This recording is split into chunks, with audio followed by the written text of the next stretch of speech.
Google anything to do with labour and you will likely hear the term hypnobirthing. But it's not all about chanting with charms and crystals. In fact, that is a huge misconception. At its core, hypnobirthing aims to help a woman deal with any fear or anxiety around birth and aims to equip you with methods to help you stay calm, relaxed, and in control. On this week's episode, I am delighted to be joined by Abby, an experienced hypnobirthing teacher and a teacher trainer. Abby and I will talk all about how the practices of hypnobirthing can complement your body's physiology in labour. By enabling your body and mind to be relaxed, birth can be less painful, quicker, and a very positive experience. Abby's based in West Yorkshire, with many years' experience teaching hypnobirthing to expectant parents, and also training and mentoring others to become hypnobirthing teachers. So she is the perfect guest for this week's podcast chat. Abby helps parents to feel calm and confident about birth, equipping them with the tools to have a positive birth experience, however this may happen for them. Abby really does practice what she preaches, having given birth to her 4 children, all through which she embraced hypnobirthing techniques. Abby mirrors my ethos that all women should approach their birth free from fear, and I hope that this chat helps you to embark on your positive birth journey. So welcome, Abby, and thank you so much for joining me on this week's podcast episode. It's great to have you. Oh, thank you for having me. It's great to be here.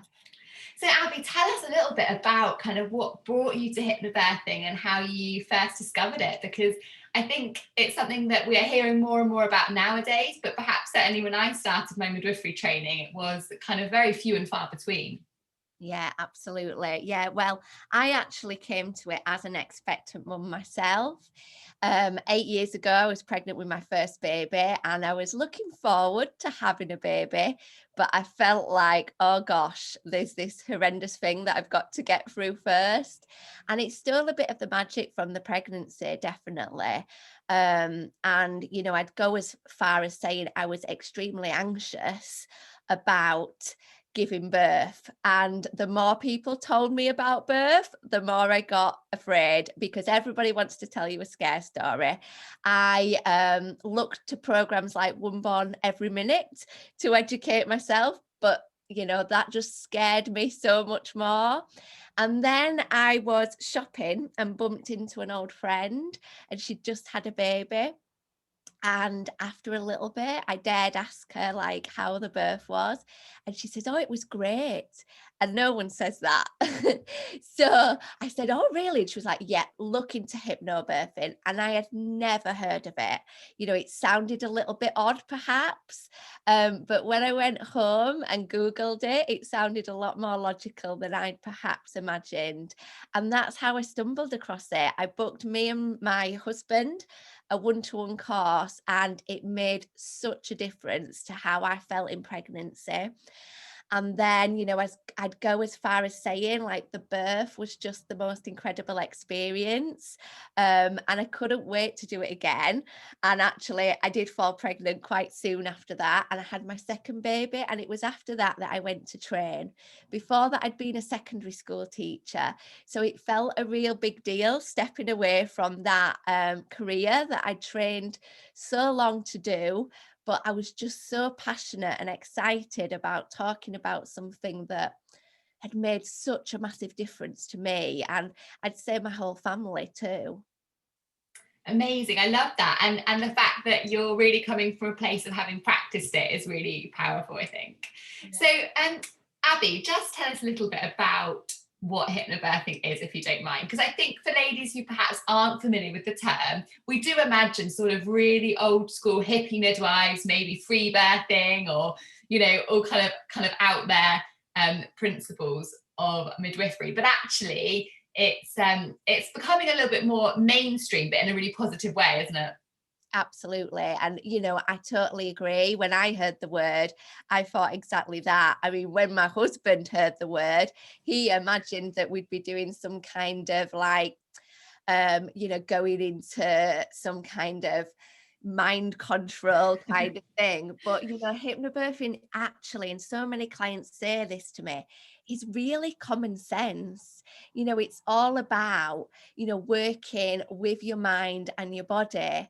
Like ultimately, it's about having tools to be really calm during birth. And we can't do that on demand, So if we go into labor and someone says to us, be calm or be relaxed, that's just not going to work if our head's in this place of expecting the worst.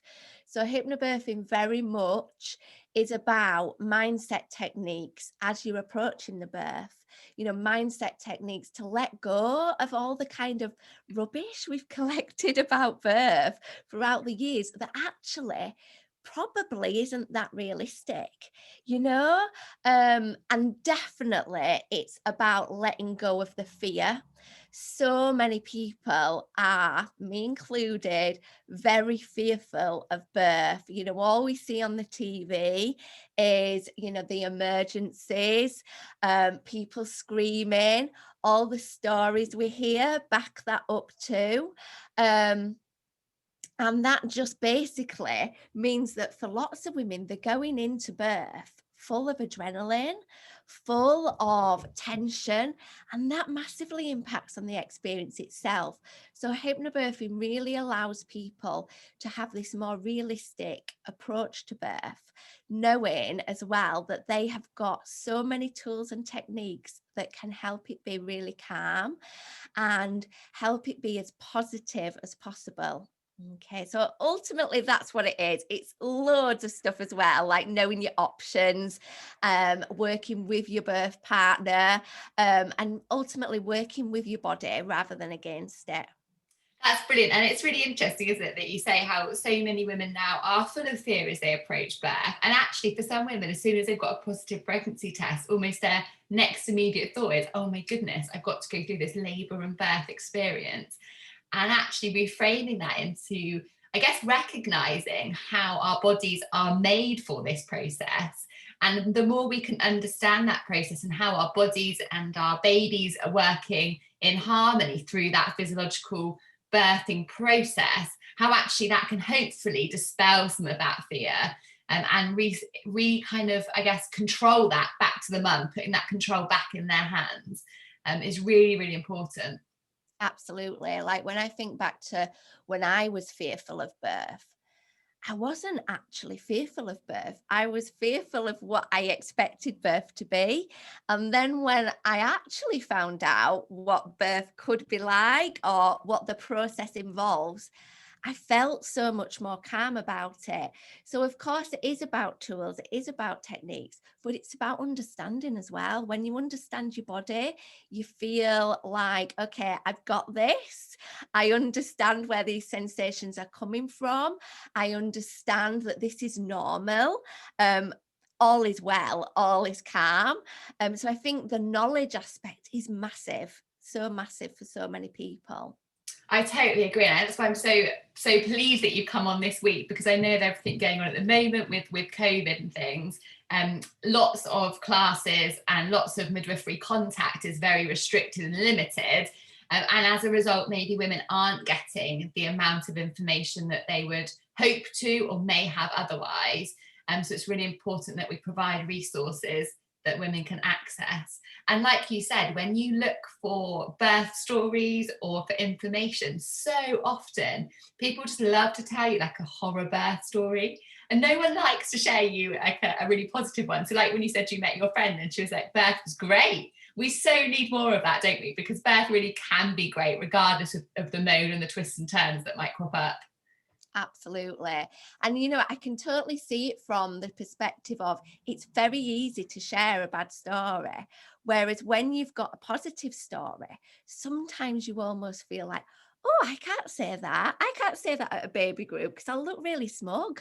It'll almost feel like, oh, you're kind of poo-pooing anyone's negative stories. So I think sometimes we don't even hear the good stories because there's this acceptance that actually birth's really bad, and almost to kind of fit in with everybody else, we talk about that because we don't want to kind of look like one of the lucky ones, when actually a positive birth isn't just about it going like really straightforward. it's about it feeling good. And I think that's a big misconception as well. You know, people feel like, okay, I'm aiming for a certain type of birth, when actually, you know, it's getting into the mindset of, I am aiming for my birth feeling and being good, like not an experience to scar me, an experience that I look back on with joy, however that happens. And for some people, that might be a planned cesarean. For other people, that might be a home birth. Everyone's so unique with how they want their birth to be, or what might be a positive experience for them.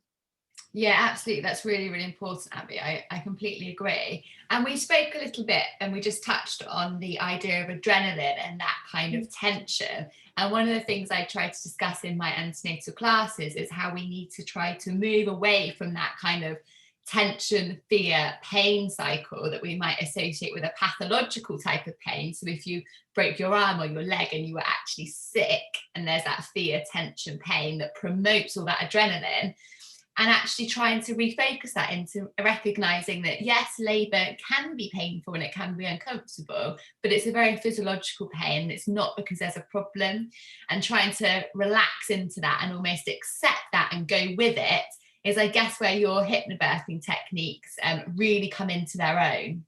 Yeah, absolutely. I think for me, when I was pregnant, a massive turning point was understanding that the vast majority of the sensations are actually coming from muscles working.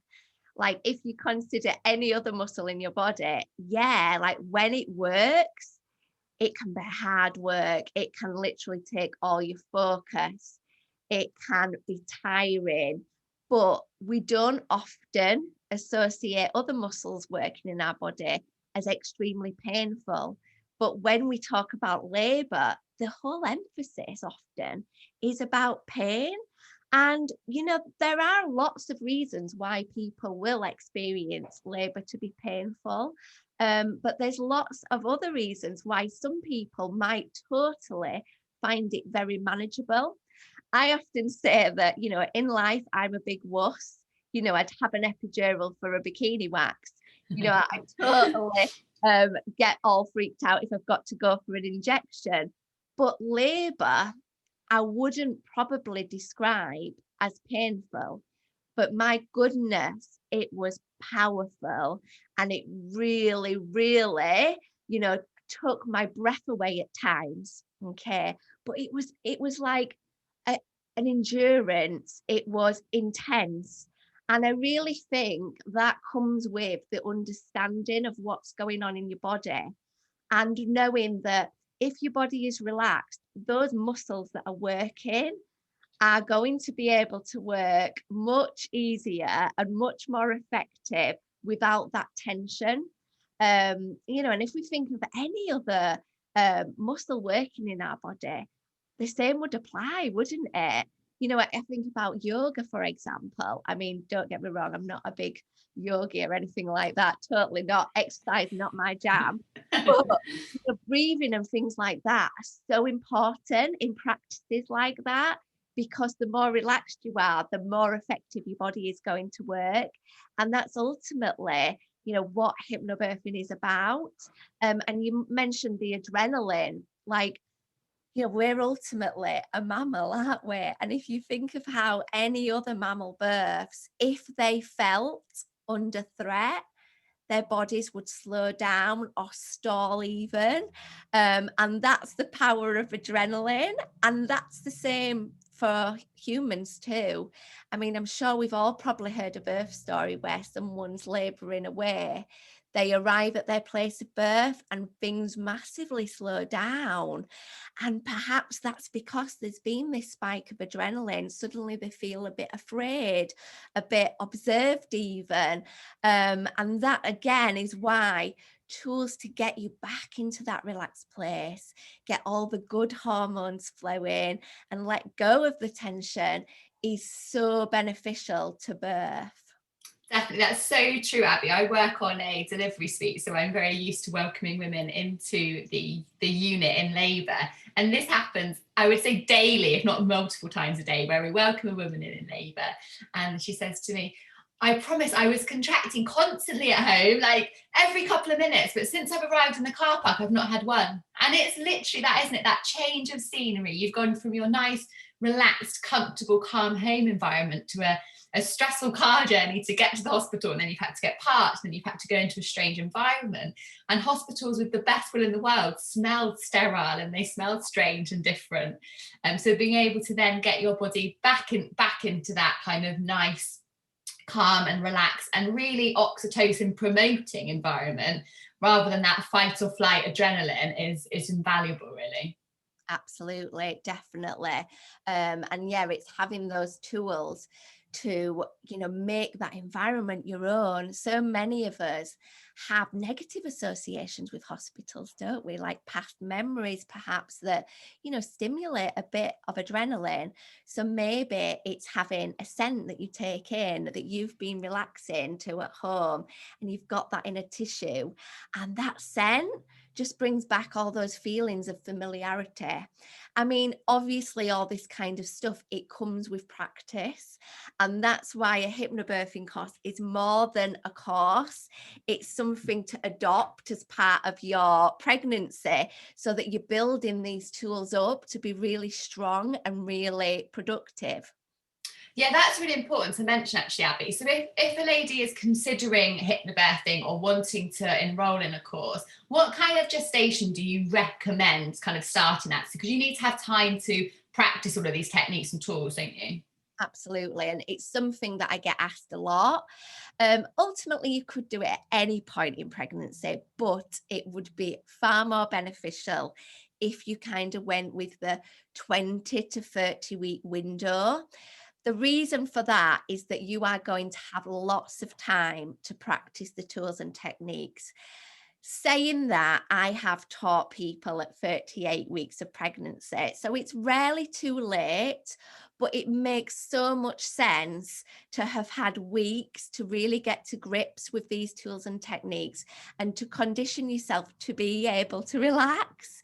As well as that, who wants to continue their pregnancy feeling anxious? If you are considering hypnobirthing because you are feeling a little bit fearful of the birth, actually by starting your hypnobirthing course, you are going to feel like, okay, I understand birth. I'm feeling much more confident about it. It's going to help you let go of those worries and therefore enjoy the rest of your pregnancy. So the earlier, the better, which is probably a bit different from some antenatal courses that might recommend you doing it in the kind of final months of pregnancy so that things are fresh in your mind and that kind of thing. And of course, we do talk about the practical sides of birth, but lots of it is about tools that you're going to use before birth. So the earlier, the better. Brilliant. No, that's really great advice. And the other thing, just leading on from that, Abby, when we think about women doing hypnobirthing, am I right in thinking that it's better if they can kind of adopt that as a couple, so with their birth partner or significant other? Yeah, it's such a great question. Definitely. Like it is very much a team thing. And I think there's a lot of comfort in knowing that when you come and do a hypnobirthing course, you feel like, okay, so this isn't something that I'm doing alone. Actually, my birth partner is going to have so many ways that they can help me during this process.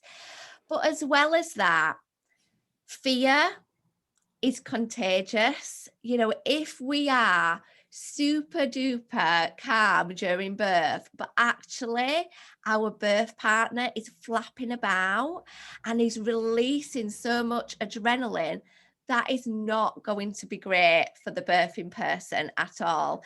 So having your birth partner come along makes such a difference, and they can be this incredible, powerful tool in helping you relax deeper during your birth, and massively important in all the practice leading up to the birth too. Now, I know some people will hear this and think, oh, I'm not sure my birth partner's going to be up for that. I definitely think that they're going to be thinking, no, not my cup of tea. But I can honestly say that I would say that is true for about 80% of the birth partners that come on my courses, that they're sat there perhaps anticipating this to be a little bit weird or a little bit out of their comfort zone, maybe a little bit too much vagina talk for their liking, and say, "Oh," but immediately they realize that, okay, no, it's not that. Actually, this is really logical, actually very scientific. And they realize as well that, my goodness, this is going to help me so much. Why do I want to feel like the spare part that my friends have told me that I'm going to be? I actually want to be more than someone who is sat on the sidelines. I want to be part of it. So, there is this shift, and it's one of my favorite things to see as a hypnobirthing teacher, seeing how those birth partners are coming quite skeptical. And by the end of even the first session, they're like the biggest advocates of hypnobirthing, because they realize that there's so much that it is going to do for the birth and how they're feeling, and this experience that, is so important for life. So yeah, very important that birth partners are involved, but know that it's really normal if they feel a little bit reluctant. And it's often because they're assuming that it is going to be a little bit weird, which it's not one bit weird at all. And I know my birth partner was exactly the same. So my husband, Adam, like I said, was very much expecting it to be swinging pendulums and that type of thing, but was very reassured that there was nothing weird going on. That's such a good point. And I love that you allude to the idea that birth partners are kind of like in the corner of the room, just like a little bit out of their depth, a little bit not sure what's going on. But actually, as a birth partner, you are in such a powerful position to not only advocate for the women, but also to support them through that journey. And I have certainly seen lots of birth partners who are absolutely petrified of labour and birth. And whether that's because there's been a previous experience that maybe has concerned them, or just that unknown out of control, and not being able to help your significant other can be a huge challenge. And actually, I think we underestimate how it feels for birth partners, because often for the woman, when you are in the situation yourself, you don't necessarily feel or see everything in the same way. Whereas the birth partner's almost got a bird's eye view over the whole thing, the whole situation that's going on. So actually, it can be really a lot for them to take in. So being able to adopt those hypnobirth techniques and be doing that as a team can be amazing for both of you. Absolutely. Absolutely. Yeah. We sometimes don't give enough attention to how much birth is a big deal to the other people in the room, and like seeing someone that's so important to you going through such a big experience is so, well, it impacts you so much. So having tools to feel like, okay, I'm part of this, we're in this together, I can help her, is so important, and so valuable. Definitely. So with hypnobirthing, Abby, can it is it a type of relaxation, or is it a type of pain relief, or kind of a bit of both? How do we kind of categorize it if we try to? It's a really good question, that, because and it's one that I struggle with all the time, because I exactly think it is a bit of both. It is about having tools to be calm and relaxed, and those tools will be useful well beyond the birth, absolutely. But yes, it could be seen as a form of pain relief.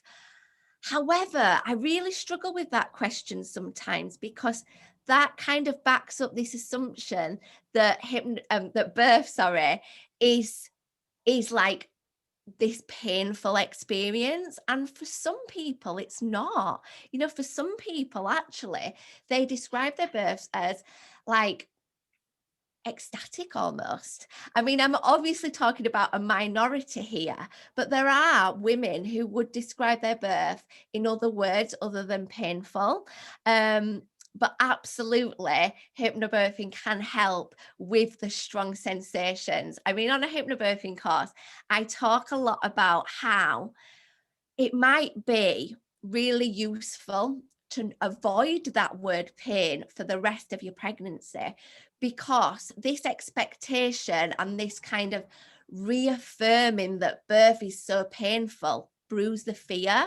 We're designed to fear pain because actually when we experience pain in other contexts, it's damaging our body, it's alerting us to a problem. So we're designed to fear pain. So if we avoid the term pain, then actually it helps let go of the fear. So when I'm talking about hypnobirthing as a kind of a pain relief tool, I often talk about it as being like a comfort measure, a measure of kind of reducing the strong sensations in your body. And absolutely it does, because not only do the techniques keep you in that lovely calm place or get you back into it if you need to, but also the tools are a fantastic distraction technique. Now, we all know when we have got some form of pain in our body, whether it is a twisted ankle or a headache, the more we focus on those sensations, the more intense it feels. But if we can put our minds somewhere else, somewhere positive, actually, the sensations in our body feel a lot less. They certainly feel a lot more manageable. And that very much is one of the powerful things about hypnobirthing.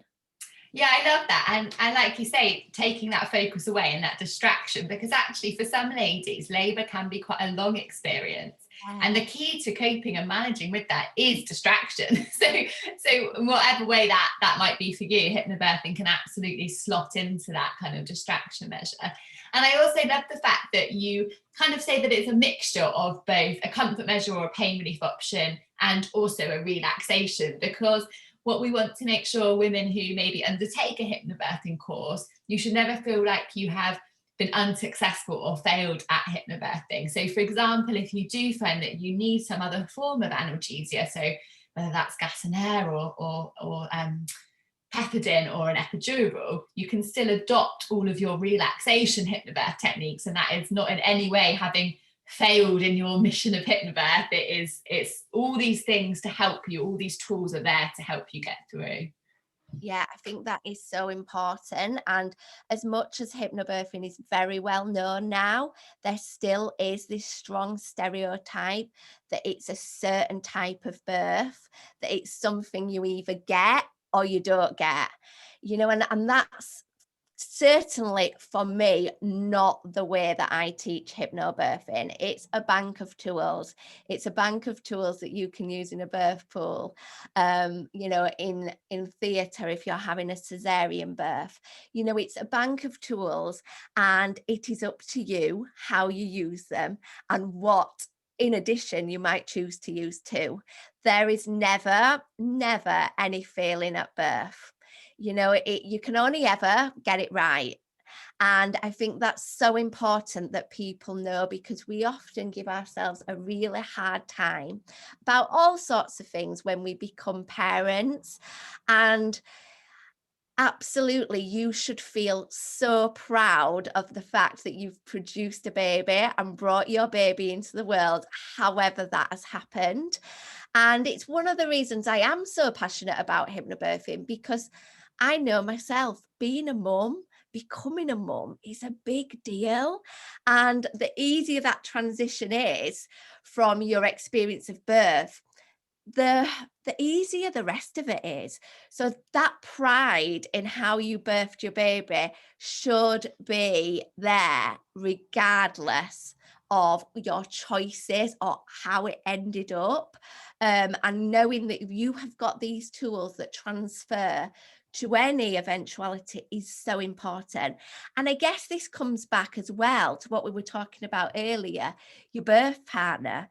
Your birth partner is this really wonderful person that can prompt you and remind you of that, help you see that whilst there may be some things that you are no longer in control of, for example, if your birth has gone down a different path, there's all the other stuff that you can control, all the other stuff that is good in this situation.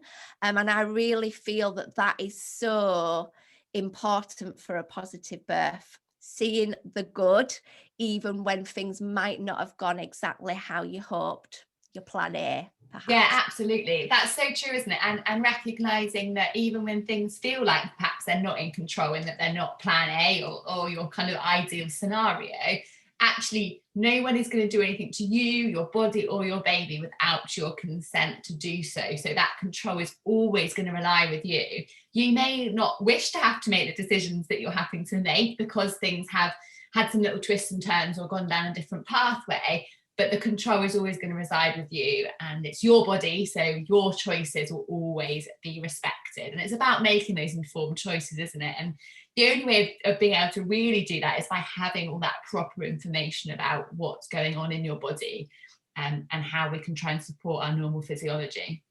Definitely. And hypnobirthing very much is about understanding your options. I mean, so many people arrive on a hypnobirthing course feeling like, they go into labour, leave their dignity at the door, as that saying says, and which is obviously not true at all, feel like potentially somebody else holds the cards to their birth.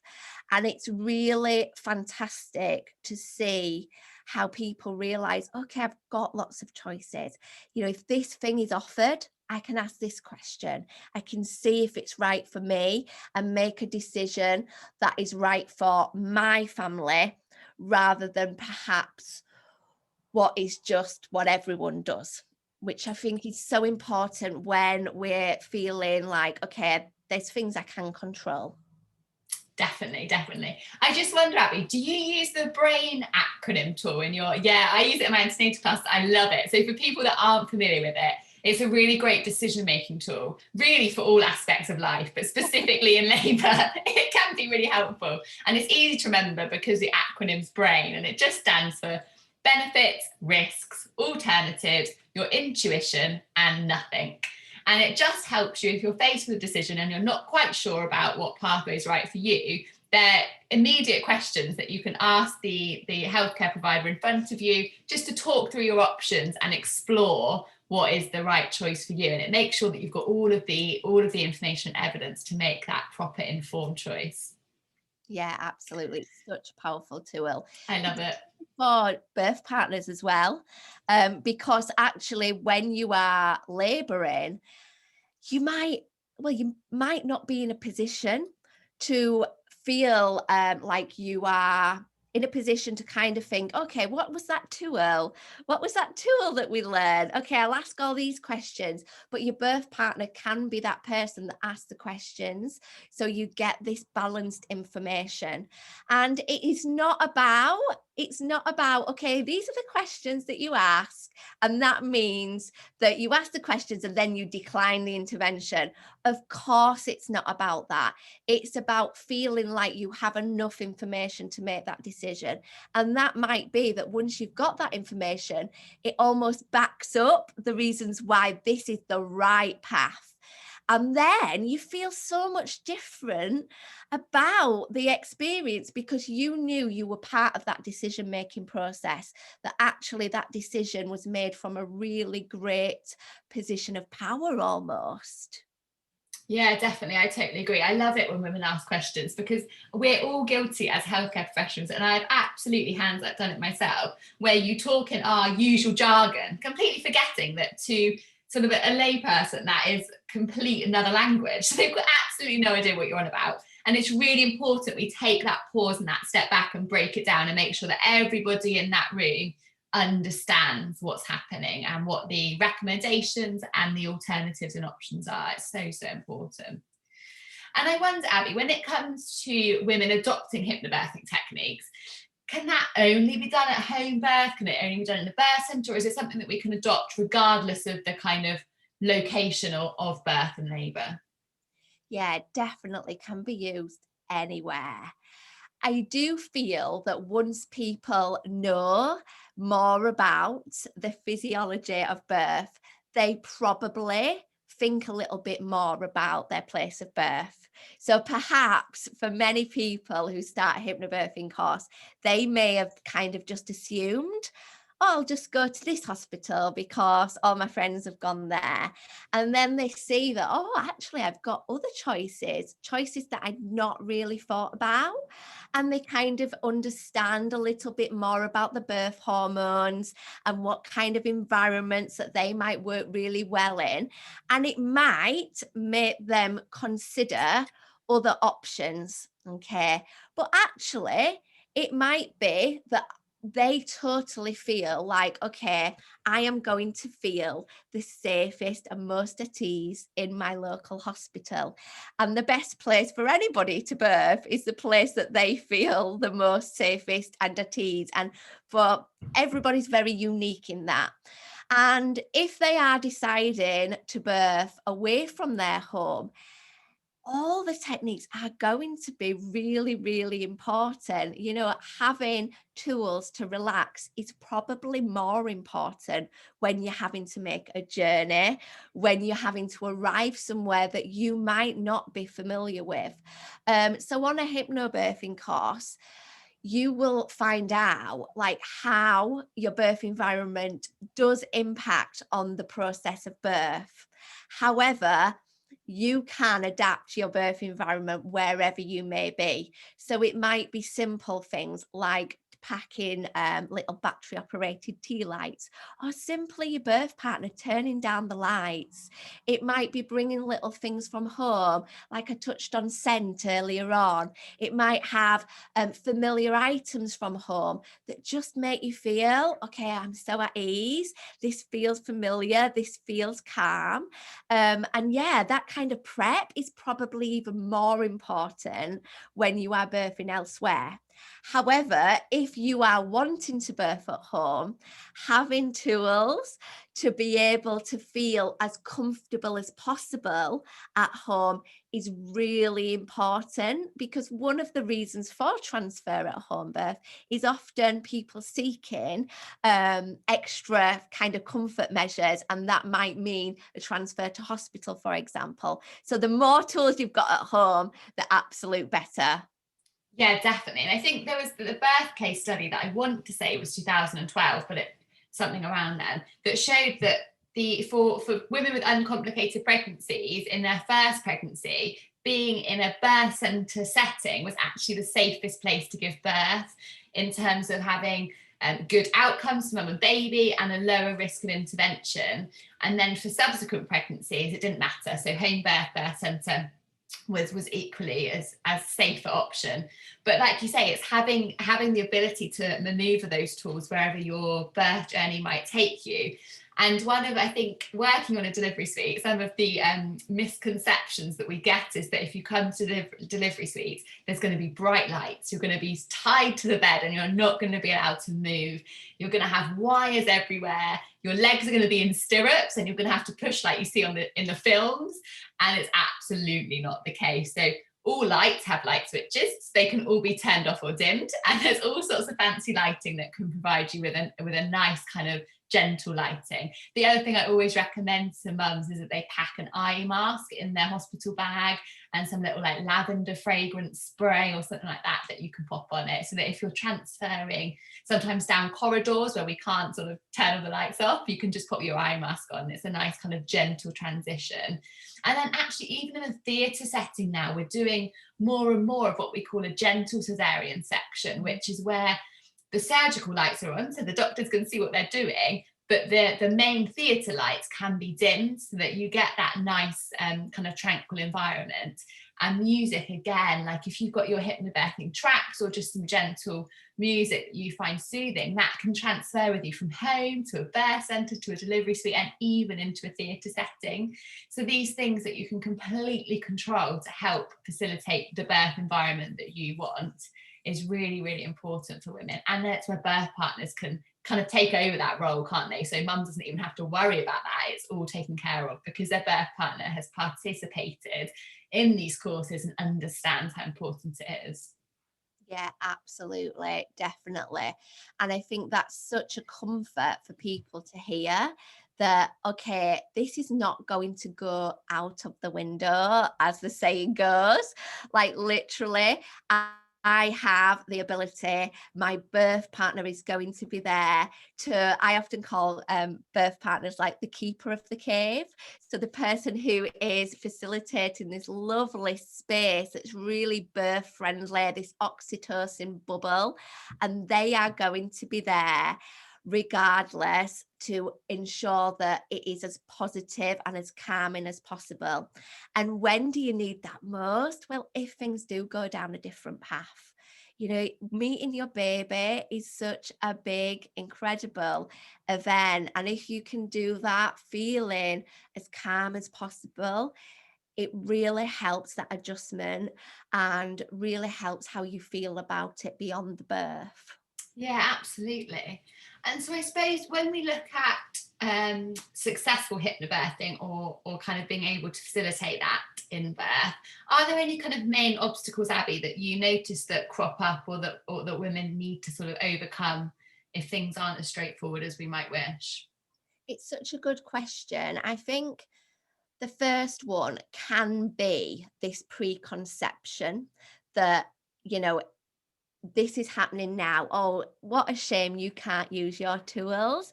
And of course, that doesn't come from everyone. Most people do know that these are a set of tools that can be used regardless.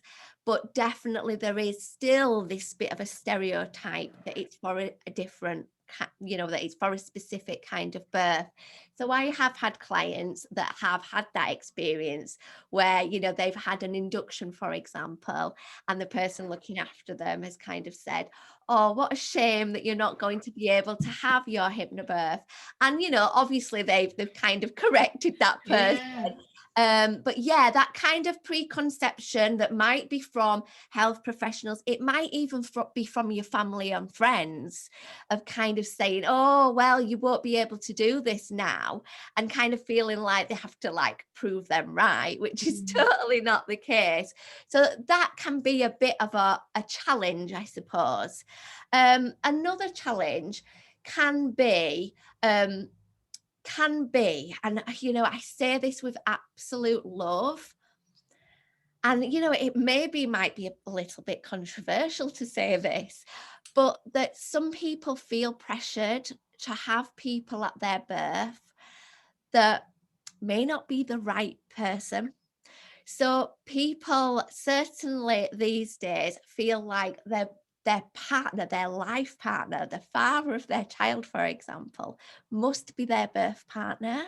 And actually, they may feel that actually they'd rather somebody else be there, and that, they are going to feel much more relaxed in the presence of somebody else. It's really important that you choose your birth partner really carefully, because that energy in the room is so important.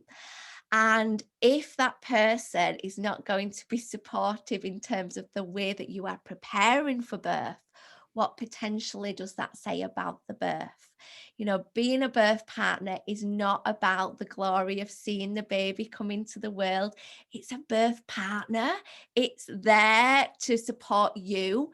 So yeah, having the right person there at your baby's birth is so important. And the reason why I say that this is a bit controversial is because I suppose people could say, well, why shouldn't that person be there? It's their baby. But it's a really important and intimate experience, is birth. It's ultimately like the way that many people conceive a baby. And those kind of inhibitions need to be released. So it's very much considering who you want to be there. Are you going to feel at ease with that person being there? I'm talking about, you know, fathers of babies here, of course, but also people feel like, oh, my mum was at my sister's birth, so I must have my mum at this birth. And actually, it might not be the right person for you. So if any of that resonates with anybody who's listening to this podcast, it's really allowing yourself to think about who is going to be that source of calm, who is going to be that person that you feel supported by and reassured by, because birth is a big deal, and it is such an intimate experience, and who you have with you can actually influence the flow of all the good hormones too. I totally love that you said that, Abby, and I'm with you on the controversy, but it is really important. And actually having that conversation with the person that perhaps you think is the right person for you, because they might think, that's not what I want to do. Like, this is not a place for me to be. I don't feel comfortable. And the last thing you want to do as a birthing or labouring woman is to be concerned about how your birth partner's feeling.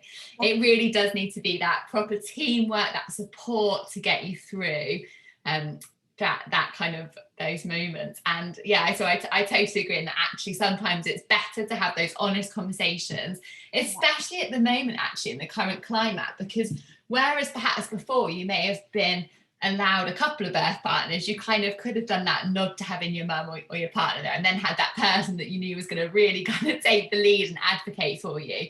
But I know that most places now are very stringent, having one birth partner and potentially also for a very select period of time. So it makes that choice even more important. And actually, I take it a kind of a step further, I suppose, and say that if you are, especially when it comes to something like a hypnobirthing technique, if you feel that you're not supported by the midwife or the healthcare professionals looking after you in your birth choices, then it's also absolutely fine to say that actually you want to be cared for by someone else and actually decline to have them caring for you. And that's also really important. And I totally appreciate that could be a really difficult conversation to have. But remembering that this birth is your really precious and special experience, and it's really important that you feel supported by absolutely everybody in that room. Yeah, absolutely. That's something that I talk about on my courses. And I know as soon as I say it, like, oh, you can change, the midwife, the doctor, whoever's caring for you, they're like, oh my goodness, imagine saying that. But it is knowing that, like you said, it's such an important experience, and you will remember the experience for the rest of your life. That feeling of, oh, have I offended someone? Well, they'll get over it. But actually, you won't get over the experience of a really a difficult birth. So if somebody is not being supportive of you, you deserve somebody else. And again, poor birth partners here, but it's your birth partner's job to have that conversation, because you certainly don't want to be having any awkward conversations that might trigger adrenaline. But yeah, your birth partner can very simply just ask for somebody else and see the difference that makes in that room. Yeah, definitely. And I would say that it's very rare that we come across a circumstance where a midwife or a birth practitioner isn't supportive of a women's choices. But there's that none of us are perfect. There's that odd occasion where it's a personality clash, or someone's having a bad day, or whatever that could impact you. And then it's really important you feel that you can use your voice and speak up, because we should all be there for the same goal, which is for you to have that beautiful, positive experience, for sure. Definitely. Brilliant. Now, everyone that comes on the podcast, Abby, I always ask for 3 top tips. So I wondered whether you could give us 3 top tips for any woman or birth partner, I suppose, who is considering undertaking a hypnobirthing course. Okay, the first one is, I would say, really value how much importance your birth is, and how worthy it is of investment. So many people will say, oh, well, I can't afford a hypnobirthing course. But yet I splashed out so much money on all the other items for baby that might actually sit unused in the loft. And it's really important to know that birth is not just a day. it's not just a means to an end. Like, you know, my grandma, you know, unfortunately she passed away last year, used to recount her birth, like, you know, as an 80-year-old woman, like, and the emotions that come along with that. So know that your birth is very important, really important. So absolutely worthy of the investment, whether that is, you know, a paid course, or the investment of giving your time to practicing the tools and taking up that kind of headspace. Know that that is so worthwhile. My other tip would be to really be careful of what you are putting in your mind about birth. Really kind of be mindful of the types of things that you are watching, the types of things that you are listening to. I know that I was guilty of this in my first pregnancy. I almost had the attitude of, I'd rather prepare for the worst. I'd rather prepare for the worst, and then it can't be as bad as that. But all that does is make you have this a massive fear that then can actually impact your birth. So be careful of what you're putting in. You know, if there's some documentary on the TV about birth and you turn it on and you're thinking, oh gosh, this fills me with dread, don't watch it. You know, if you follow a certain group on social media and it's often lots of stories that scare you, you don't need to see that. And then on the other aspect of that, start absorbing positive stuff. You know, we are so lucky that we have resources like YouTube, that we have social media with wonderful positive pages like yourselves, and wonderful podcasts like this one. You know, embrace that kind of thing that's going to help you feel informed and help you feel confident and can help you see that actually birth is not something to fear. Okay. And then my other tip would be, when you do a hypnobirthing course, it's it's so important that you do the practice. It's really important that you do value that time that you take out with your baby, you know, with your growing baby, that you're having that bonding experience, that you embracing the relaxation, because that is going to ensure that those tools are so strong on the day that you birth your baby, however it goes. And again, I guess this really links with my first point. It's knowing that you are worth it. You know, your experience is so worth it. And that, yeah, you are going to remember it forever. And it is going to be that kind of start of all the stuff that comes after, and being able to go into motherhood, or, you know, expanding your family, because you might have already had several children before, coming from a positive place is so powerful, so powerful. Definitely, I love that, Abby. And just carrying on really with your first point there, in terms of like financially or time constraints in terms of hypnobirthing, and any kind of courses really that prepare you for labour, birth and educate you. I totally reiterate the fact that if you are spending lots of money on, like, babies don't need designer trainers, then they're not even going to walk. Why is that even a thing? You know, why is that a thing? I can't get my head around it. But actually, sometimes it is worth just having a little look and thinking, actually, where can we cut back here or there that will enable us to have this opportunity? And I also just thought then, Abby, when you were just chatting about that, what would you recommend in terms of where people actually go to seek a hypnobirthing teacher? Obviously, we will link you in the podcast, and we know that you are someone that we would highly recommend women going to, but actually making sure that they undertake their hypnobirthing course and invest in someone that is correctly trained to actually give them the information and experience. That's really important, isn't it? Absolutely. And, you know, it's really important to know that not all hypnobirthing courses are the same, and not all hypnobirthing teachers speak about hypnobirthing being for all births, you know? So I would say that we are absolutely gifted with social media, although it does have its downsides quite often. But one of the really positive things about social media is you can almost investigate the course that you are going to do before you do it. Know that there are probably lots of options. Local to you, you probably have lots of hypnobirthing teachers. In this now like virtual world, you have the choice of pretty much anyone. So it's choosing someone that you feel like you connect with. I would say that was one of the most important things, finding someone that you connect with that speaks about a birth in a way that feels important to you. Definitely. I mean, of course, like you said, you've been linking my page, and I know lots of fantastic hypnobirthing teachers because I've trained and mentored lots, and I can definitely point people in the direction of excellent teachers. But yet, it's about having that connection, about getting a feel for what they offer, because it's not all the same. And I like to think that, there's a hypnobirthing teacher for everyone. If you are somebody that likes the really straight talking, or if you like somebody that, you like that kind of fluffier approach, there's got to be someone for you.